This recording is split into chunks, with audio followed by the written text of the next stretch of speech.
नमस्कार दोस्तों, कैसे हैं आप? मैं डॉक्टर भुवनेश्वर दीक्षित, आप देख रहे हैं लोकदर्शक। मित्रों, कल भी वीडियो अपलोड की थी हमने और आज फिर कर रहे हैं।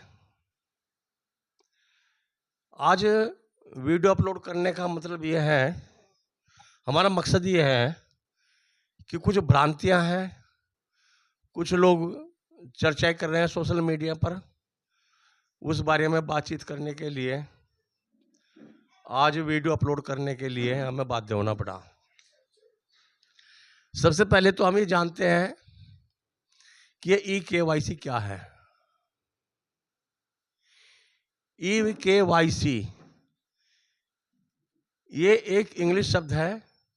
इसका मतलब है इलेक्ट्रॉनिक्स नो योर कस्टमर, यानी कि इलेक्ट्रॉनिक्स से अपने कस्टमर को, अपने लाभार्थी को या जिसे हम सेवा दे रहे हैं उसके बारे में जानना। केवाईसी का मतलब है नो योर कस्टमर, अपने कस्टमर को जानना। जैसा कि बैंक में हमारे खाते हैं, लेन देन होता है, वहां पर भी केवाईसी होती है। हम जब अपना सिम कार्ड लेते हैं तो भी केवाईसी करता है। इसका मतलब यह है कि जो भी हम सुविधा लेते हैं, हमें उस सेवा देने वाले को अपने बारे में जानकारी देनी पड़ेगी और सेवा लेने वाले को वो जानकारी रखनी पड़ेगी। अपने रिकॉर्ड के माध्यम से ये केवाईसी है। चूंकि सेवाएं खाद्य और औषधि विभाग भी दे रहा है,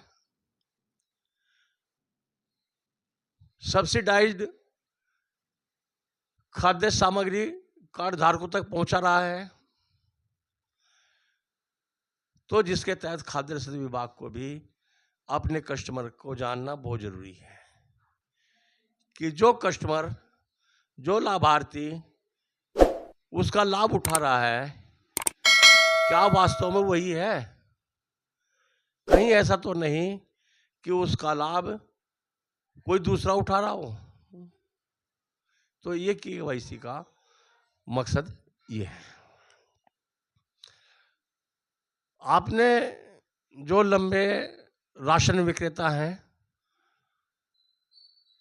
उनको शायद पता हो कि समय समय पर सरकार राशन कार्डों की जांच कराती आ रही है। साल भर में एक बार तो जांच होती थी।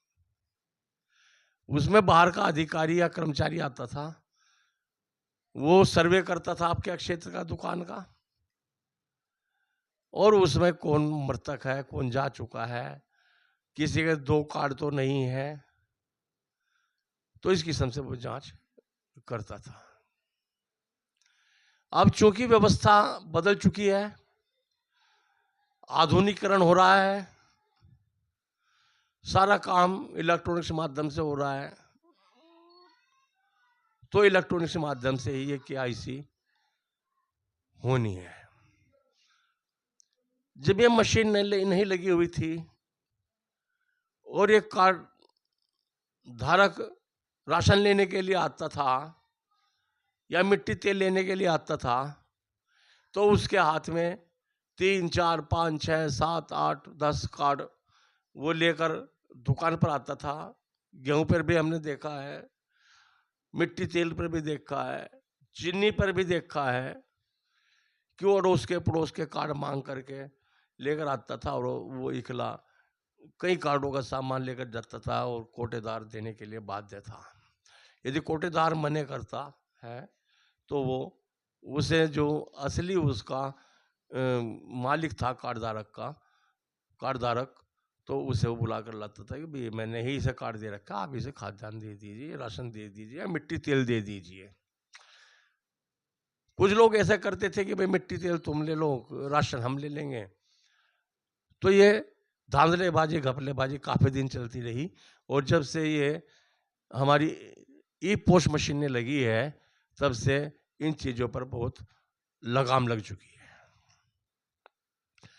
तो जब वितरण पोस्ट मशीन से हो रहा है तो सरकार तो ये जरूर जानेगी कि कौन असली लाभार्थी है, कौन राशन ले रहा है।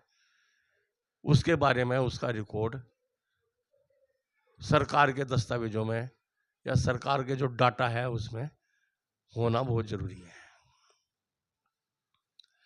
अब चूंकि अभी ये कोरोना चला, 2013 में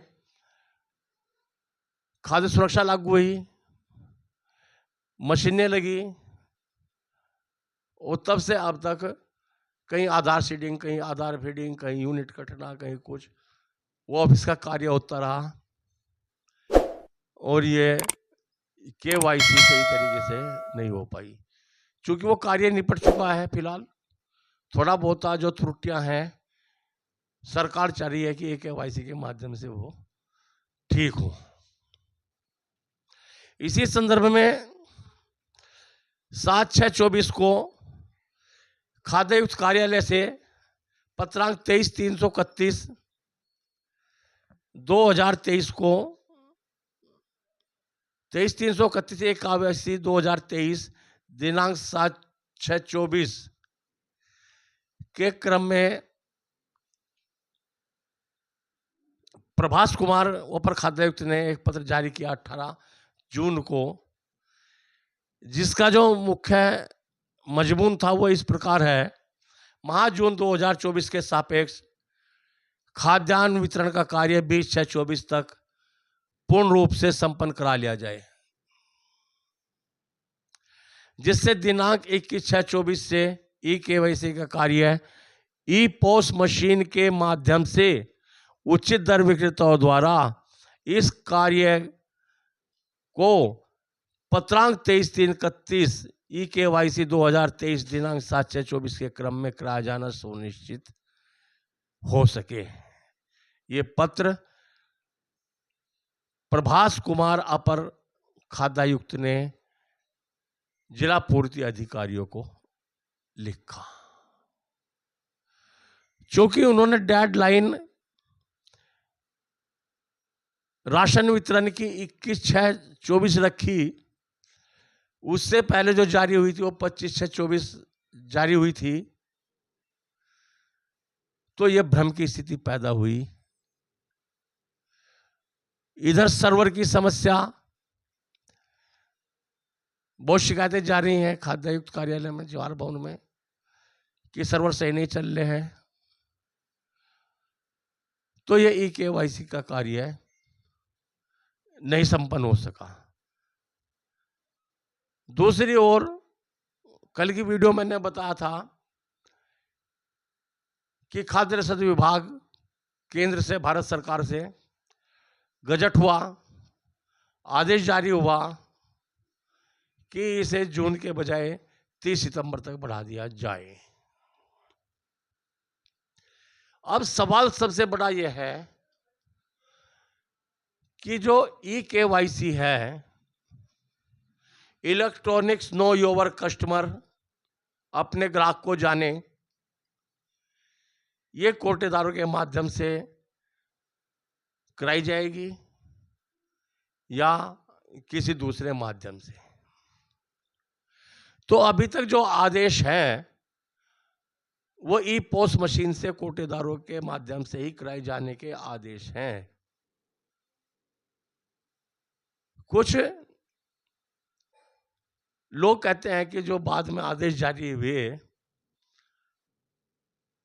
चर्चाएं सुनी मैंने और सोशल मीडिया पर भी उन्होंने ये तर्क दिया कि जो 30 सितंबर के आदेश हैं उसमें ये ई पोस्ट मशीन और कोटेदारों का उल्लेख खाद्यायुक्त कार्यालय से नहीं किया।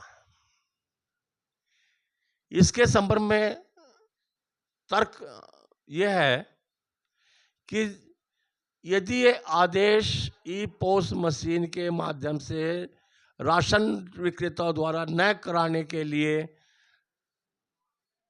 आदेश होता तो उसमें इस आदेश को निरस्त करने का उल्लेख होता, किंतु इसमें केवल तिथि का उल्लेख किया गया है। उसमें यह उल्लेख नहीं किया गया कि ई पोस मशीन के माध्यम से को राशन विक्रेताओं द्वारा ई-KYC करना समाप्त किया जाता है, वो किसी और माध्यम में किया जाएगा, इस किस्म का कोई भी उल्लेख नहीं है। तो इसमें जो पहले के आदेश हैं वे प्रभावी जो के तो रहेंगे, ये ध्यान देने योग्य बात है। यदि कोई आदेश पहले जारी हो चुका है और उसके बाद कोई नया आदेश जारी होता है और उसमें पहले के आदेश का उल्लेख या स्पष्टीकरण नहीं होता तो वो आदेश पहले वाला प्रभावी माना जाएगा। नए आदेश में यदि स्पष्ट लिखा जाए कि उसकी जगह या उसकी बजाय या उससे निरस्त किया जाए तो तभी वो निरस्त माना जाता है। अथवा यदि किसी छोटे अधिकारी का कोई आदेश है तो या तो वो स्वयं उसे खत्म कर सकता है अथवा उससे बड़े स्तर का अधिकारी उस आदेश में परिवर्तन करने का वो हकदार है। तो ऐसा अभी कुछ भी नहीं हुआ कि कोटेदारों को इस ई-KYC के कार्य से अलग करने का कार्य हो चुका हो। अब चूंकि ये आदेश 23/331/2023 जो शुरू में जारी हुआ था, जिसके अनुसार ई पोस मशीन के माध्यम से कार्ड धारकों का ई-KYC होना है, उसके विरोध में रमेश कुमार पांडे जी हैं, उन्होंने एक याचिका इलाहाबाद हाई कोर्ट में डाली है। सुनने में तो ये आया कि उन्होंने ये तर्क दिया कि ई-KYC का कार्य कोटेदारों से न कराया जाए। कंडीशन उम्मीद है कि सर्वर समस्या का भी उन्होंने कारण दिया होगा। कारण जरूर बताना पड़ता है जब हम कोर्ट में जाते हैं। क्या क्या कारण बताए वो तो जो विधि विशेषज्ञ है, वकील है या जो रिट दायर करता है उससे पता होता है कि उन्होंने कंडीशन क्या लगाई, कि इसमें क्या उन्होंने लिखा, ये तो उन्हें ही पता होगा।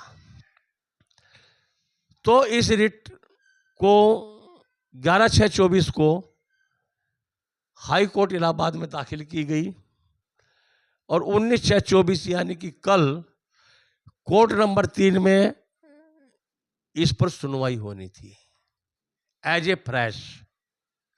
आपको ये भी समझा दें कि जब भी कोई रिट डाली जाती है तो सबसे पहले उस पर सुनवाई होती है, न्यायाधीश उसको सुनता है और सुनने के बाद उस पर वो स्टे एप्लीकेशन दी हुई है, ये रोक लगाने के लिए, तो वो न्यायाधीश सुनता है उनके वकील को, बहस को, और फिर उसके बाद निर्णय लिया जाता है। किंतु अभी तक न्यायालय द्वारा कोई भी ऐसा निर्णय नहीं हुआ। तो दो कंडीशन सामने हुई, न तो विभाग से कोई ऐसा निर्णय हुआ कि ये पोस्ट मशीन से कार्ड धारकों को अलग किया, राशन विक्रेताओं को अलग किया जाए, अथवा न्यायालय ने इस पर रोक लगाई हो।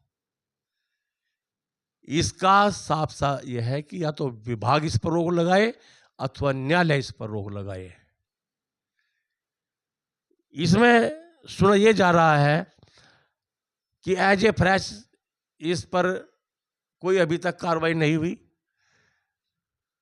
बहस नहीं हो पाई, अगली तारीख पर बहस होगी। संभवतः हफ्ते बाद वो लग सकती है, और उसके बाद इस पे क्या निर्णय होगा वो हम आपको जरूर बताएंगे। रिट नंबर हमारे पास है और इसे हम चेक करते रहेंगे और आपको बताएंगे। इसलिए जो भी सूचनाएं हैं उन्हें सटीक, सही, प्रमाणिक आप तक पहुंचाने के लिए आप चैनल को लाइक करें, सब्सक्राइब करें और शेयर करें। अब आगे बढ़ते हैं। ई-KYC राशन विक्रेता करे, जन सेवा केंद्र करे या विभाग करे, होनी जरूरी है।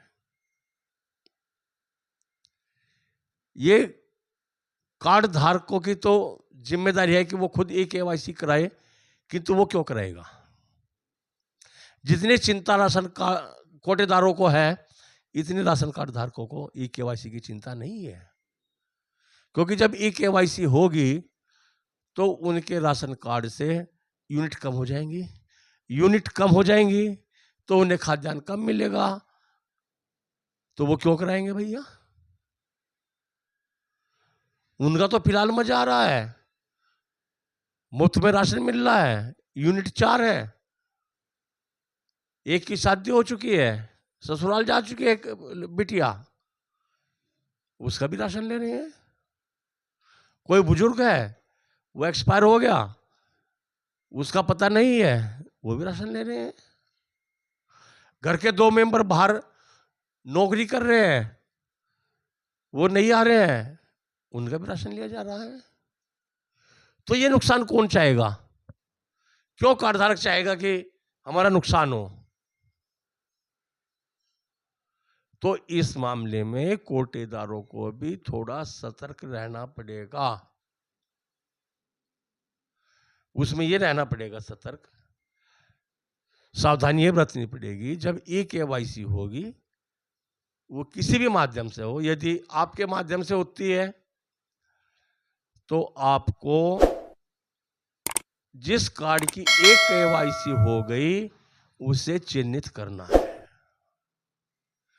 उस पर कोई ऐसा निशान लगाना है जिससे कि आपके सामने कार्ड आते ही आप इसे समझ जाएं कि इस कार्ड पर ई-KYC हो चुकी है। आप मशीन पर उसे चेक करने के लिए समय बर्बाद करने के बजाय कार्ड देखते ही आपको पता लग जाए कि इस ई-KYC हुई है या नहीं हुई है, या कितने सदस्यों की ई-KYC हो चुकी है। तो उसके लिए सलाह है कि आप एक छोटी सी मोहर बनवा लें। एक मोहर बनवा करके, छोटी सी, ज्यादा बड़ी नहीं, उस पर लिखवा लें ई-KYC, फिर जगह छुड़वा लें थोड़ी सी, उसमें 1 की हुई है 1 लिख दीजिए, 2 की हुई है दूसरे खाने में 2 लिख दीजिए अपने पेन से, 3 लिख दीजिए और उस पर कार्ड पर मोहर पर लगा दे कि ई-KYC हुई या नहीं हुई। तो उसे चिन्हित आपको करना पड़ेगा, वरना राशन कार्ड धारक बहुत समझदार है, आपसे ज्यादा समझदार है, वो ये चाहेगा कि उसे नुकसान ना हो। तो आपको यदि वीडियो अच्छी लगी है तो आप इसे लाइक करें, शेयर करें, सब्सक्राइब करें और अपना कमेंट्स जरूर लिखें। हम प्रयास करते हैं कि आपका कमेंट्स आए और हम तुरंत उसका जवाब दें, और अपना शहर भी लिखें, अपना गांव भी लिखें और सब्सक्राइब जरूर करें। यही हमारी फीस है। आपका उत्साहवर्धन ही आपके सब्सक्राइब, लाइक और कमेंट्स, यही हमारा उत्साह बढ़ाता है, जिससे कि हम आप तक जो भी सूचनाएं सटीक है वे भेजने की कोशिश करते हैं। हाँ, एक बात भूल गया मैं, आज प्रदेश अध्यक्ष, उत्तर प्रदेश सस्ता गल्ला विक्रेता परिषद के प्रदेश अध्यक्ष अशोक मेहरोत्रा जी और राजेश तिवारी जी, ये हैं फेयर प्राइस शॉप संगठन के प्रदेश अध्यक्ष राजेश तिवारी जी और उपाध्यक्ष मनोज दुबे और अशोक कुमार मेहरोत्रा, ये तीनों पदाधिकारी जवाहर भवन उत्तर प्रदेश लखनऊ गए थे खाद्यायुक्त कार्यालय, और वहाँ पर इन्होंने खाद्यायुक्त से भेंट करी और उन्हें KYC के बारे में अपनी समस्याओं से अवगत कराया और उनसे निवेदन किया कि KYC सर्वर की समस्या की वजह से कोटेदार करने के लिए दिक्कत पैदा हो रही है कोटेदारों को, इसलिए KYC को किसी दूसरे माध्यम से कर लिया जाए। तो ये आज की ताज़ा अपडेट है कि तीनों पदाधिकारी गए थे और उन्होंने KYC के बारे में बात की और कोटेदारों को बारे में ये लिखा कि भाई हम वे कोटेदार इसमें करने में असमर्थ हैं, नहीं कर पाएंगे, इसे किसी माध्यम से और से करा लिया जाए। तो ये आज की अपडेट थी, ये सूचना ही थी। आपको अच्छी लगा तो आगे भेजें, शेयर करें, अधिक से अधिक शेयर करें और सब्सक्राइब करें। यही हमारा पारितोषिक है, यही हमारा कमीशन है, यही हमारी फीस है। आपकी जेब से कुछ नहीं लगना है, केवल आपको बटन दबाना है घंटी का और सब्सक्राइब का दबाना है, और घंटी का जब बटन आए नीचे ऑल पे सब्सक्राइब करना। ऑल का मतलब है कि जो भी हम अपडेट डालेंगे, जो भी अपलोड करेंगे, आप तक सही किस्म से जा सके। देखने के लिए बहुत बहुत धन्यवाद। नमस्कार।